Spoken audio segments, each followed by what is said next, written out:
watakana uswali. Akija upande wa pili anaambiwa la, hutakikani kuswali. Sunna ni kwa ukishaswali Eid ishakutosheleza, si lazima kuswali Ijumaa.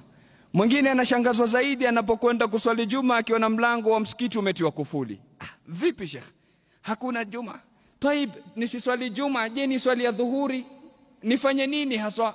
Nini mwelekezo alotuachia Mtume sallallahu alaihi wasallam? Kwani wakati wa Mtume haijaanguka Eid siku ya Ijumaa? Na ikiwa lilitokea, Mtume alifanya vipi? Hatua gani alichukua Rasulullah? Si ndio kiigizo chetu?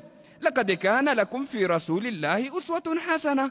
Mwenyezi Mungu asema mna kiigizo chema kwa Mtume sallallahu alaihi wasallama. Hebu turudini katika maisha ya Mtume, turudini katika sunna ya Mtume sallallahu alaihi wasallama, tumwangalie Rasulullah sallallahu alaihi wasallama zinapopambana Eid na Ijumaa, yeye alikuwa akifanya nini, ili sisi tumfuate, ili sisi tujiige na yeye.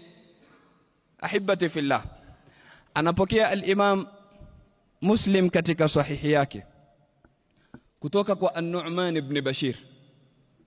Anapokea al-Imam Muslim katika sahihi yake kwa hadithi nambari 1452 kutoka kwa An-Nu'man ibn Bashir. Anasema kana Rasulullah sallallahu alayhi wasallam yaqra'u fil eidaini wa fil jumu'ati bisabbih isma rabbikal a'la wa bihal ataka hadithul ghashiya.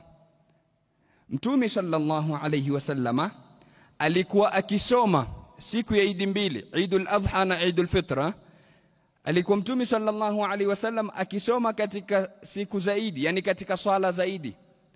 Wa fil jumu'ah, na katika swala ya Ijumaa sunna yake Mtume sallallahu alaihi wasallam ni kusoma raka ya kwanza sabbih isma rabbikal a'la na raka ya pili hal ataka hadithul ghashiya. Ilikuwa sunna ya Mtume sallallahu alaihi wasallam katika swala ya Ijumaa na swala zaidi.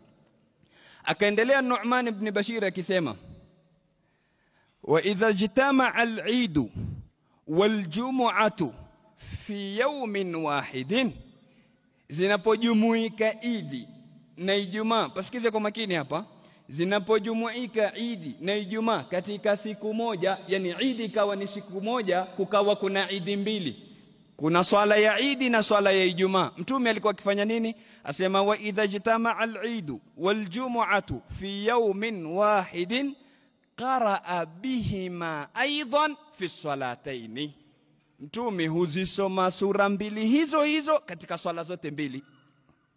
Qara'a bihima aidan fi salataini, Mtume huzisoma hizo hizo, yani sabbih isma na hal ataka, huzisoma sura mbili hizo hizo katika swala zote mbili. Nini unachokifahamu katika hadithi?